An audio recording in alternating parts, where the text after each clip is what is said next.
Welcome back and now tune into the other side of sports.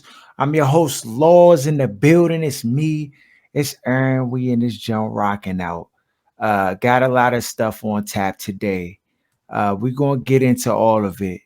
For starters, though, I was gonna push this to the back half of the show, but I think I so if I get into that, Joe, I'm gonna rant. So I'm gonna push that to the side. Wizards. You already know. You already know. And we're gonna get into that because we need to talk and understand what this organization is doing and the plan that they have set. Cause I'm hearing Wizards fan. Dog, anytime you want to hear the worst of a Wizards fan, dog, let the team make a trade. For better or for worse, these Bammers will make up any excuse in the world to justify some of this foolishness, dog. It's like a cognitive dissonance that they just and it's like automatic coon chip activate when soon as I'm like, dog, there's no way you can justify this move. This is a horrible trade. We here. The Wizards traded Rui Hachimura to the Lakers for Kendrick Nunn and 3 second-round picks. Make it We make get no sense to second me, round. Aaron. At least one of them is in 2029. Make it make sense to me, Aaron. You know what it's about. You know what it's about. Tommy gotta go, dog. Hey, listen, hold on. I've been trying to like take my foot off the gas and like slow the car down a little bit. Tommy gotta go. He's Ernie 2.0. The dude is a likable guy, but when it comes to these moves of the franchise, say what you want. It's Ernie 2.0. He make a mess, he clean it up. He make a mess, he clean it up. That was Ernie's MO. This does not make any sense. Rui Hachimura. First of all, he's a first-round pick. You picked him ninth 2 years ago, Aaron. 2019, he was the ninth overall draft pick. You trade him away for Bama. I can get up Bowie Rec Center. And 3 second-round picks, dog, that's never going to see the floor. We can't even pick first-round picks. What the heck is this team going to do with second-round picks, dog? But throw them jumps in the trash. What was the dude who was a second round pick, maybe 2 years ago, who won? He was like a part of the national championship team in college. He was a guard. The Bama came here. I'm thinking to myself, I'm like, dog, that Bama was vicious in college. Oh, you talking about from Michigan State? Your man. Yes. I can't even think his name. They can't even get their first round pick on the floor. He in the G League. So what you expect him to do with it too? Somebody sat on the Wizard, I'm on a little Washington Wizards fan base, Joe, fanatics type Joe. Shout out to them. I think most of the people are sensible and got their head on straight. But dog, it's a few. There's no other word in the dictionary that I can. Ignorant, dummy, idiot. Dog, when you're trying to tell me that They clearing space to sign Kyle Kuzma. Dog, Rui Hachimura was not moving the needle on the bread like that. Stop it. Oh, you wanted to trade him and not get nothing? You wanted to just let him go for free? Dog, that's what happened. He went for free. Kendrick Nunn is not busting a grape. These second-round picks is not doing nothing for the franchise or the team. You can't get first-round picks on the floor. What makes you think that this regime, they like savants picking picks to be able to have them contribute to it? It's not happening. And there's no plan, dog. They talking about, they want to sign Kyle Kuzma back. And they don't even, word on the street, rumor is he don't even want to be back here. So. And it's funny. 2 weeks before that, they was talking about he was on the trading block. So which one is it? It's not a plan because they have no plan. Then they got this big old spaceship head, Ronald McDonald, Denny Avdia, sorry, bump. He's trash. Let me say it for y'all who think he's good. He's trash. How my man on IG be saying? Trash. He's dude. That's part of the reason why they move Rui. Fact. Because he breathing down his neck. And they trying to pander to their constituents that like Denny Avdia, dog. He's not good. And I've never seen, dog, in the history of basketball and Washington Wizards basketball franchise, I've never seen them move hella hot water to develop a player the way that they are trying to develop Denny Hobdia, dog. They didn't let this Bama play in the summer league. They let him play overseas. They coddled him. They didn't even make him earn no minutes. Nothing. Brought him back, patted him on the back, gave him starter minutes immediately, Aaron. Undeserved. Undeserved. Because of some TikTok videos and videos on Twitter showing this Bama doing sweep moves to the rim and dunking it in open gym with nobody in front of him. I never seen Denny Abdia in no open run. You know how they do the open run in like Cali and certain areas of the country, and it's open They run. do it here It's in James Harden. DC. They DC, do it it's here in James DC. Harden, it's Durant, it's all the top Bammers in the jump. It's even like lower level Bammers that still like becoming top Bammers. Like what's the dude out play with Portland that's behind Damian Lillard, the backup point guard? Everybody know who I'm talking about. Look him up. He got dog. Even Bammers like him is in these open runs and competing. Do you think Diddy Avdi is in there? Do you think he can hold his own with them Bammers? No, he don't get the invite to that because he's not that good. Ask anybody who do me a favor, do an interview with one of these type athletes and ask them about Denny Avdi. Do you think he's a lockdown defender? They will laugh in your face. That Bama can't stop me off an Achilles surgery. And I put it on mother, stamp it. You can call him, tweet him, dog, you just gas it. You can't who. I would dunk on Denny Avdia. Saw bump. Calm down. Calm down, dog. I done got lit. Cause this joint is ridiculous, Aaron. I'd rather them Bammers go to the offseason with nothing. You cannot trade Rui Hachimura for no 3 seconds and Kendrick none. And what pisses me off is how complicit the local media is again and kissing ass and reading from scripts. Like the day he got traded, to have to listen to Grant and Danny talking about how he never got better, he never did anything, like all this stuff. What the hell has Avia done? And it's like they just go. We've seen this Bama look like he since he came back from the injury, about to be goddamn sixth man of the year. He put up 30, 2 or 3 times since he's back from there, and you see him on an incline. And part of the reason he hasn't been able to get better this year is because they're forcing the minutes on Denny Avia, who's a bum. We've been saying it all year how Rui needs to be starting over Denny. But they're trying to manufacture this Jewish Jordan and think people are stupid and don't know what's going on. Like they might not know what's going on in Bethesda and Chevy Chase and where they're trying to force this narrative. But the people who play basketball, who know basketball, who watch basketball can tell the dude is a bum. And they're doing everything they can trying to force. Like we've never seen them try this hard to develop a player that they've drafted. No, with nobody. Not Andre Bloch, not McGee, not anybody in the whole franchise. Not Roy Hachimura. Who else? Troy Brown. None of these other like. They've drafted a lot of bums, but I've never ever seen them give this Bama every opportunity to succeed. Watch them miss layups, make stupid mistakes. Watch the other players yelling at them on the court constantly. Dog, stuff that they're not showing on TV. Part of the problem too, we're not gonna let them escape the pendulum.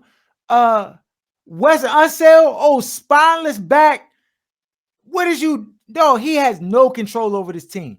That was no control with the minutes. When you saw Denny Avia starting, as soon as they could get him in the starting lineup, the writing was on the wall, and it kind of points to the direction of how he was able to get the job. Because we thought Sam Cassell was going to get it again.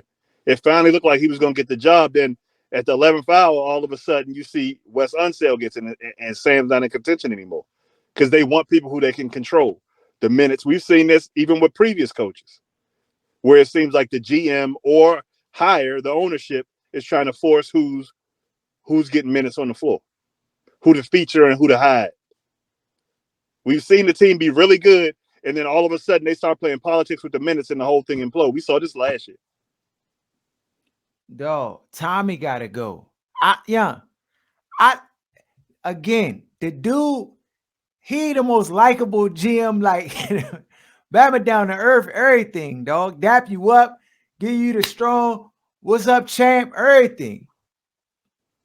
But he does not know what he's doing with this roster.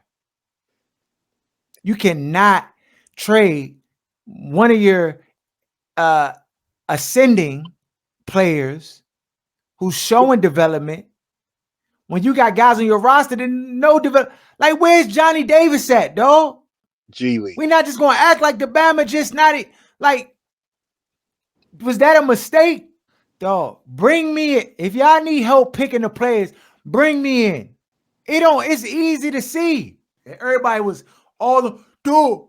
Johnny Davis is nice, dog. He gonna be like that, young. Just wait, young. He got skills, bro. He gonna be frying, dog. Him and Bradley Beal in the backcourt, young. That junk gonna be vicious. We gonna be like that, dog. Wizards gonna be. We gonna be a third seed. We got a squad. Whoa, whoa. I told y'all Bama was no good. I said what I say do with the pick, Aaron. Trade that joint away. Get a player in here. Couple that joke. Try to move up. Get And the issue is they weren't going to be able to pay Kuzma and Hachimura after they just played Bill. You know, Cheap Ted is not going over the luxury tax. So let's say somebody had to be moved. They did not get the value for the Bama. He was bottom like line. Multiple teams were sought after. And then the thing that pisses me off the most is initially it was a 3-team deal that involved Phoenix and the Lakers. When that deal didn't go through, they just said, okay, take the third team out. We'll just take whatever you got left. That's the part they're not reporting either. It's a terrible trade. Anybody saying other, dude, good, got to give it time. I see within 20, 30 minutes of the trade, these Bama's got highlight videos of Kendrick Nunn. Dog, that joint infuriates me. It infuriates me when it's like, I mean, granted, I know it's the Washington Wizards and they got to like size the move because that's what they get paid to do, to try to get the fan base on board. But dog, it just infuriates me because it basically says you're an idiot. You're stupid. You don't know the difference between a baller or not. And you're not an NBA player, so it doesn't matter what you think. So I'm just going to put these highlight videos up. Y'all going to eat these weak highlights with a Bama with a bum knee. Can't even get to the rack. Can't get by nobody. Streakiest shooter we ever seen. The Lakers actually get better in this move, dog. They came out on top.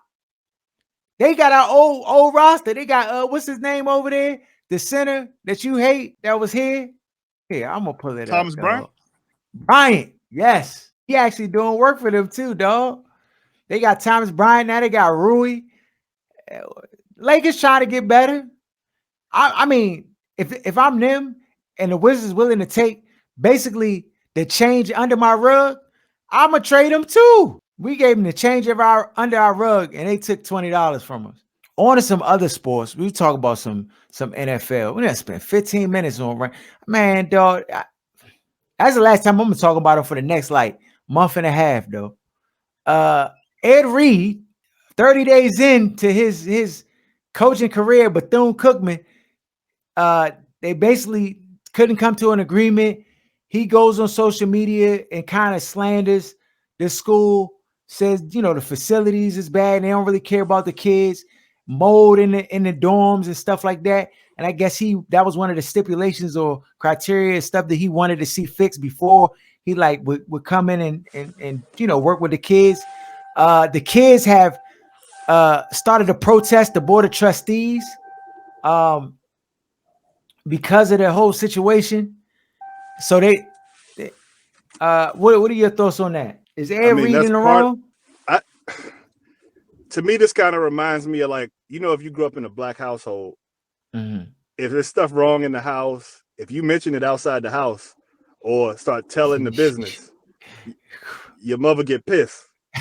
Like it's not even so much that you wrong about what's going on in the house. It's just that how dare you tell a business, what's going on in my house. And that's what it kind of seems like, because a lot of these programs are underfunded. Well, almost all the programs are underfunded. But beyond that, a lot of the people who kind of ascend to the positions of power in these different places, it's not necessarily about the kids. It's about the titles. It's about, the income, the prestige of being like, in charge or in place in a lot of these places. And then you kind of see how resources a lot of times will get diverted into certain places and it doesn't make sense to you. A lot of times you're looking like they got money for this, but they can't, you know. So that's a lot of what comes with going to some of these underfunded programs, like because this happens everywhere. But when you're underfunded, the emphasis is much, much greater because you need every penny you can get in every place you can get. And so the Yeah. places that lack the funding the most, it's going to be crazy. Now, just from a livability standpoint, you can't have Bama's practicing and living in with mold and all this other. You wouldn't even be able to pass an inspection for a house to move into, even in Section 8, let alone you got Bama's trying to, you sending your students here to get an education, and you think they paying this tuition, which I'm sure is 5 figures or more, and you got to live in these conditions. A lot of times it doesn't make sense. Yeah, I think that one, when a message comes from certain people a certain way, it's always going to get spun um, in a way that I think negatively impacts our community. And like you said, in-house business kind of being exposed, and he not wrong. Seeing the kids' reactions kind of highlighted to me where he was coming from, and the fact that what he was pointing out was legitimate. Because if it wasn't, I don't think we would be having, the reaction from the student body the way that they're reacting to the whole situation. Now, the part that I do have a problem with is old coon chip staffers like Eddie George basically saying, well, that's what it is. And if you want to make a change, it just takes time. And you can't expect the HBCU to have this stuff together, and essentially making excuses and then trying to big himself up in the same vein. They're basically well, I'm sticking it out. My kids go to Tennessee State and we here, and it's not going to be perfect. And we're owed funds from the government. They haven't given us money that's owed to us, and those resources would go a long way. I'm like, dog, if you don't just bro, you're not in a position to really talk like that. Especially because you don't know. If you haven't been at Bethune-Cookman, then you don't know. You don't, and regardless of what's going on at Tennessee State and how, like we said, everybody's underfunded, we don't hear stories about mold and keeping equipment in sheds and not having locker rooms. And if that's the case, then don't have a football program. But if you're going to have a football program, then should be a standard, just a livable standard. Yeah, he said he tried to go to his office. It's stuff from the previous coach, just paperwork and all types of stuff just sitting in his office. Like, dog, come on, bro. This is just basic level. It's like what was that movie, Young, with Samuel Jackson, 187, or what was the jump with when he was at the school and he was the substitute teacher, and the kids was just was terrible. Oh, I ain't see that. What's that jump? It's an old movie, dog. It's from the 90s. What is that jump called? Yeah, y'all know. Put it in the chat. Y'all know what movie I'm talking about too. But it's just I don't know, man. We gotta do better, dog. We gotta do better. I mean, I'm tired of our institutions primarily just expecting Bama just gotta take anything that they given, and just gotta we giving you some trash, so just take it and then make it into something. It's why can't we do better on our part?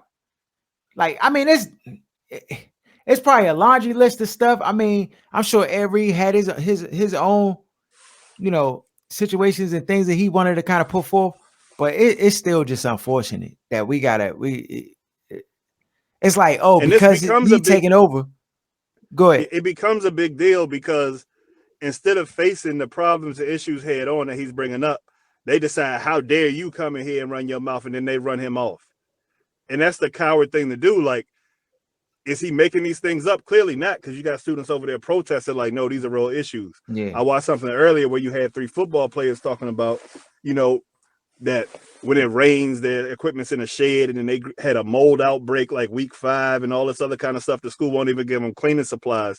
You can bitch and cry about not being funded, but how much it costs to go get a bottle? That's basic level, dog. That's exactly. Basic level, dog. If I'm doing a church retreat with kids and we go somewhere Dog, we gonna clean, make sure the joint is sanitary for the kid.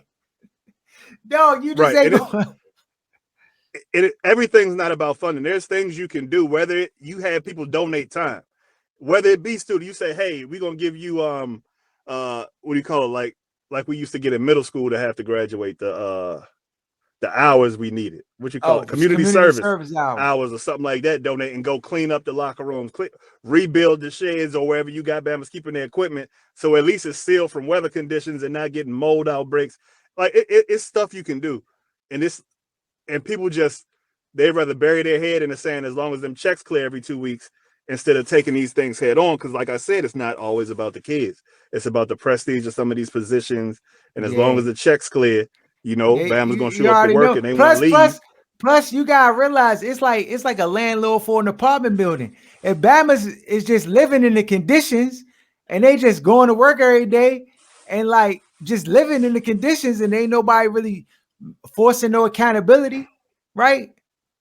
They're gonna keep collecting them checks and not The fixing rent them. going up, matter of fact, dog. Hey, we raising the rent $60 next month. That's how I go. Crazy, dog. Crazy. Uh NFL weekend. Oh, we had some games, Aaron. We had some games. You had the Kansas City Chiefs. Kansas City Chiefs played the Jacksonville Jaguars. Jaguars hung in there. The thing is, Patrick Mahomes got hurt in this game. How significant is that injury? I mean, I know they gave him the cortisone in the back. He came back out there. Do you think that's going to impact this next game? Not enough for it to be an excuse if they don't win. Mm-hmm. You got to get it done. Like everybody's banged up this time of year. He got a little bit of mobility, but he's not Michael Vick. He's not RG3. He's not that reliant on his feet to be able to go through the offense. We talk about him potentially being one of the greats, like when it's all said and done, and probably the best quarterback in the league right now. So you got to go out there and get it done. Then we had the New York Giants, who probably shouldn't even been there, Boots smoked. versus Daniel the Jones Philadelphia is a bum. Eagles. He is who we thought he was. We out here acting like this Bama done developed in the damn Marino all of a sudden because he had one good game. No, first of all, that game versus the Vikings was Dayball. Dayball's play call, like their game plan for that game just put them in a position to win.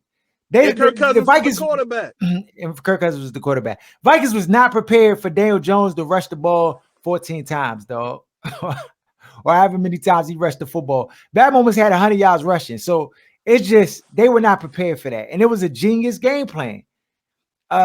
In this jump, you saw right away that Throw read the ball, option. Danny. Throw the ball. That read option, cut that out. That's not going to work today, champ. These little short, little dink dunk passes, that's not going to work today, champ. And they just didn't have no answer. And, at one part of the game, it was just like, you could just tell, like, they were just like, oh, well, we here. Like, it was a good run. But, to your point, Danny Dimes came back down to earth. I know D's not on here to talk about it, but this is what I was talking about when I was saying, like, they made the right decision not extending Daniel Jones. Like, that wasn't the wrong decision. They just not picking up his option. Not picking up his option, sorry. But they just squeezed every bit of juice that was in that man for this season. Paul. But yeah, I hope they max him out. I hope he get $25 million a year. They're not gonna pay him $25 million, though.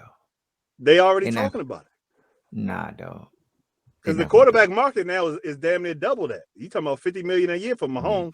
So, and Kirk getting $28 million a year. So I think that's about right. If you're going to extend him, you got to pay him. Yeah, yeah. But I just can't see myself paying Daniel Jones. Now, Lamar Jackson, on the other hand, no question. $250 million guaranteed. $300 guaranteed. Matter of fact, I had somebody last week. They hit me. I don't think they were offering him $133 guaranteed. He should have took that. This, and that. I said, why? Why? He's being asked to do more with less. His numbers are his numbers. He got a coach that don't want to see him succeed, want to rush him. Like I said, I think they purposely try to make him a running quarterback because by default, running quarterbacks are have lower values in the eyes of GMs and organizations across the league, because that's how they can justify like injuries and different things of that nature. But if we keeping it all the way 100, Lamar Jackson already earned 250 million from what he's done for that roster. They had no receivers. The Bama's best pass catching weapon is a tight end. What are we talking about, people? Anybody who sit here and try to say he's not a good passing quarterback, how do you know? The Bama's coach was a run first, run heavy quarterback, and he had no receivers. His best receiver, guess where he went, Ern? Arizona. They sent him to Arizona.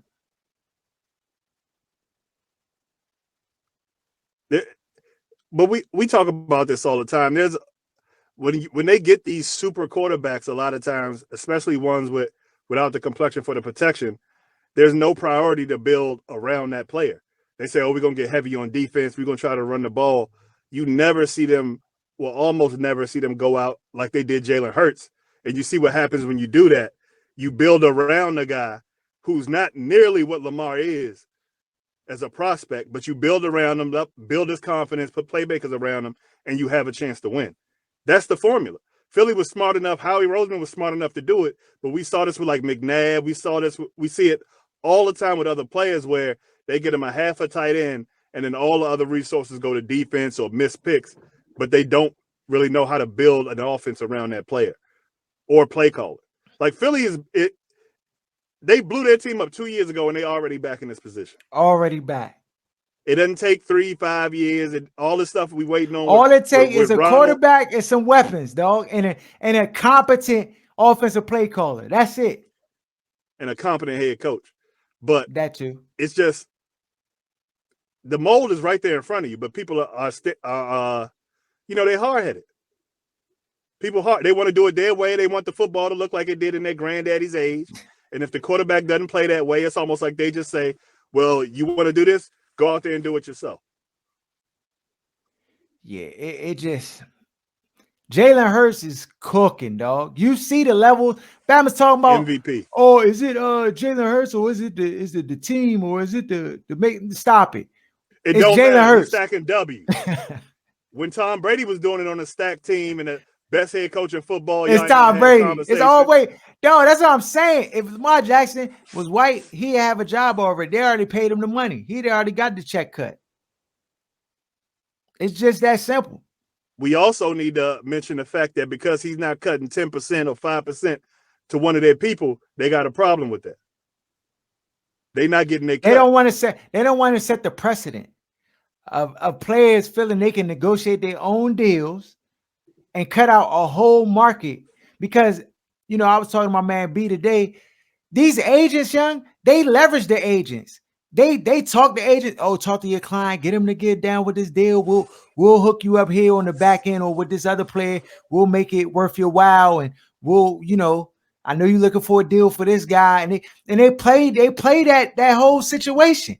That's the only Bama they don't do that with, dog. Is Scott Boras, dog. That Bama don't. He play hardball all day.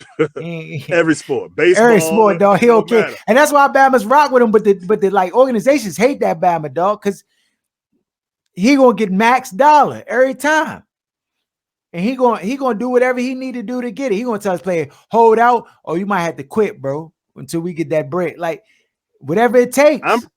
And I'm proud of Lamar for not taking that bait that the fans and that the team likes to use when they want to, force one of us out there against the best wishes to put bad stuff on film to potentially not win anyway, and to have these narratives go on of like, see, that's why you can't pay him. If you hurt, you don't put it on the line. Wait till you healthy. Wait till you paid and covered for your future. Then you go out there. Because I believe that if he would have received a contract where he would have been secure going into the offseason, that he would have been fine. Look what happened to Pollard the other day. He break his foot going into free agency. He's probably going to be the best running back available in free agency. And then now look at it. Value gone. So I'm sure And he'll still, he'll probably end up having to come back to Dallas on a team yeah. friendly deal, Mhm. but he's still gonna get paid, but he's not gonna get paid in the regard that he would Yeah, have like he been was. had he Yeah. not gotten injured in that That's game. a fact, dog. And I mean, to go into that Dallas game, Dallas versus 49ers, once Tony Pollard was out of the game, it was essentially over. Tony Pollard, to me, is their best offensive weapon.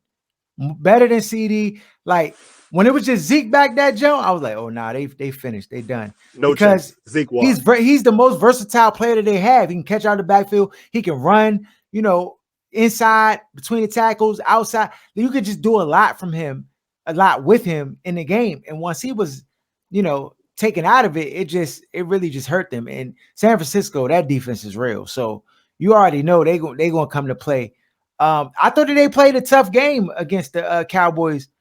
The Cowboys played against the 49ers, but Dak, is he the black Kirk Cousins? Yeah, we should have had Vader on, dog. We should have had We him. should have had him on. And He Earl. the yeah, because it's clear now. We there, dog. The two picks, just the I mean, there's nothing else to say, dog. You can talk about the game plan, you talk about the coach, you talk about the organization. He just not built. It's not built into his DNA of what you need to overcome these situations.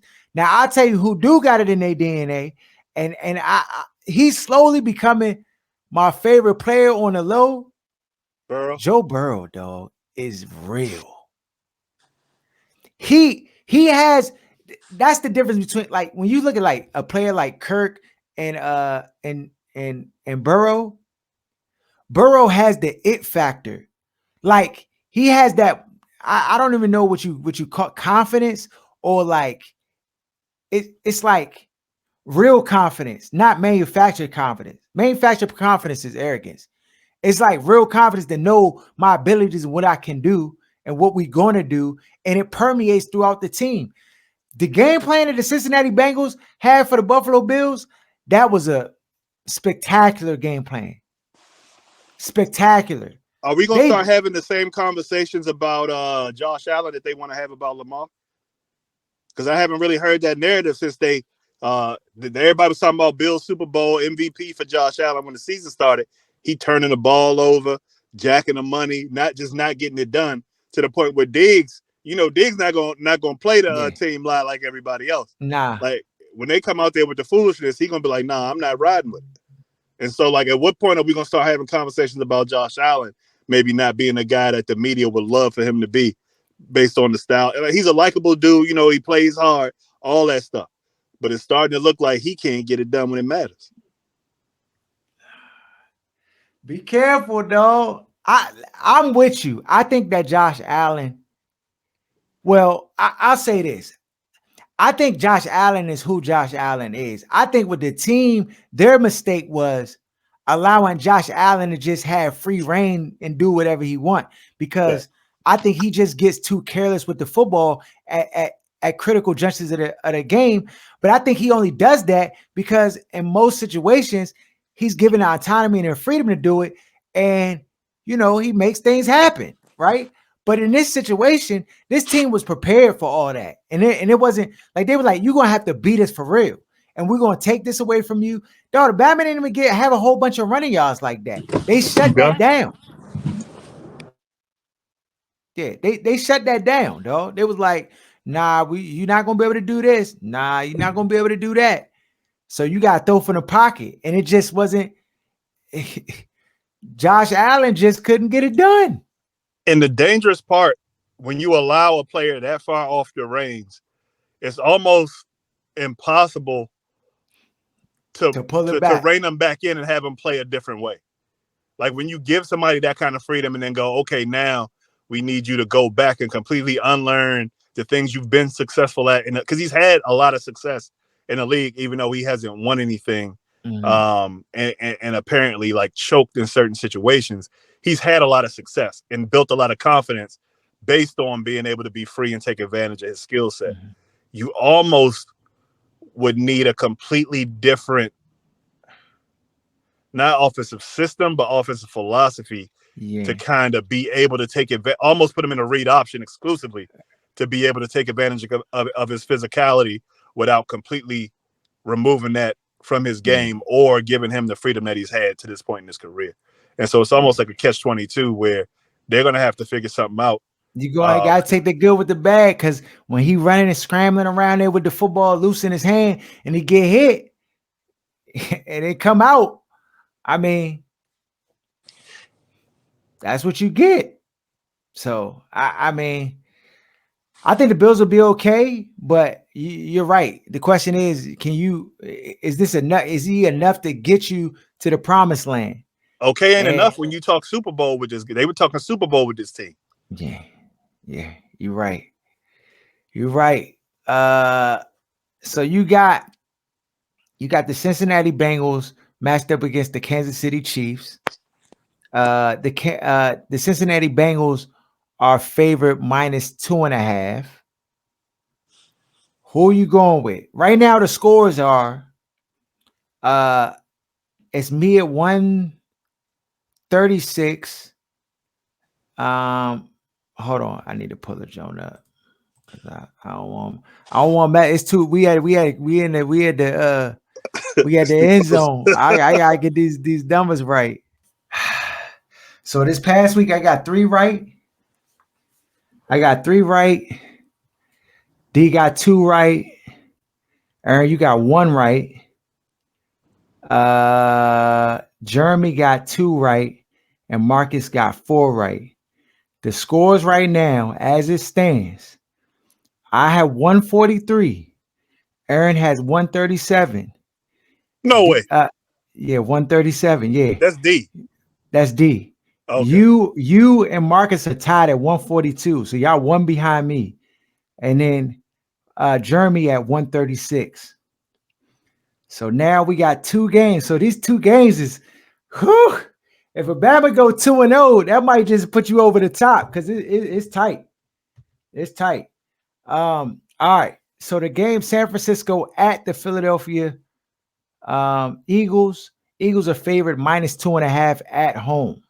Yeah, give me Philly. Philly, it is. Uh, I'm gonna go. I'm gonna go with San Francisco. Uh-oh. It's gonna be the deciding week because I know you're going the other way on that other game too. Cincinnati at the Kansas City Chiefs. Chiefs are underdogs at home, 2.5 points. Chiefs. I guess they account for that injury to Patrick Mahomes. They lost 3 in a row to Cincinnati, I think. Yeah. Give me the Chiefs. Aaron is going with the Chiefs. And I am going with the Cincinnati Bengals. Oh, this joke could be the difference, I tell you. Oh my goodness, this joke could be the difference right here. Oh man. This is let me just say this. I think Philly is a better team than San Francisco. I think Jalen Hurts is a better quarterback than Brock Purdy and whatever. Um, I think this is just going to come down to scheming and game planning, and I think that San Francisco is going to be able to score points with Philly. The Cincinnati game, on the other hand, it's part of it is just recency bias. So, like, just seeing the Cincinnati's do what they did to the Buffalo Bills, I'm like, oh, if they have a game plan like this versus Kansas City, they're gonna win this game. Now, the other caveat to it is that there's no Tyreek Hill. Now, if Tyreek Hill was still on Kansas City, I would go with the Chiefs, no question. But I think not having someone who can just take the top off, I think puts them at a disadvantage versus Cincinnati Bengals team that show that they can play, dog. They can play. They pretty much, I'll say, at least for the second half, they pretty much put clamps on Stephon Diggs. So we'll see. We will see. Uh is before we get out of here, is Dan selling the team? Jeff Bezos not selling Washington Post, huh? Washington Post not getting sold, huh, Aaron? No, I don't. I told you. I think he gonna wait. You know, the election's coming up. I think he got his second win. Oh, no. I'm gonna just say this. Somebody made this said that that's part of the deal, that like if Bezos was to get the team, that Daniel's not part of that deal, got to be the Washington Post. Like he got to give the Washington Post to Daniel Snyder in the deal in order to No, get that. because they said that Bama living in London now, right? Like, you know, he despises the Washington Post, so I think that's why. But if he They can were control saying, it though, if he got ownership of it, that would be a win-win for that Bama. Because he'd be I like, don't oh think yeah, he you got wants my team, control but of I the got. newspaper. I think he just doesn't want, like, part of the condition would be forcing him to sell it for him to buy the team, but not for him to be the one to buy it. That just doesn't make sense. Oh man, yeah. So I yeah, Dan not going nowhere though. And if you thought I trolled the fans before, if next season starts and he's still the owner, I'm gonna be untenable. If we get through the summer to the fall and he's still the owner, If he get to the draft and he's still the owner, he's not selling the team this year. you think so? I know so. The draft is in a month and some change, dog. It's like April, end of April. So you telling me if we get to end of April and the team's not sold, it's not getting sold? If a deal's not in place by the draft, it's over. And I'm You gonna coming cry out laughing. trolling. I'm gonna cry laughing. Oh, follow us at OSS 980 at Other Side of Sports. Subscribe to the channel. Rock with us. It's your boy Laws Aaron signing out. Peace.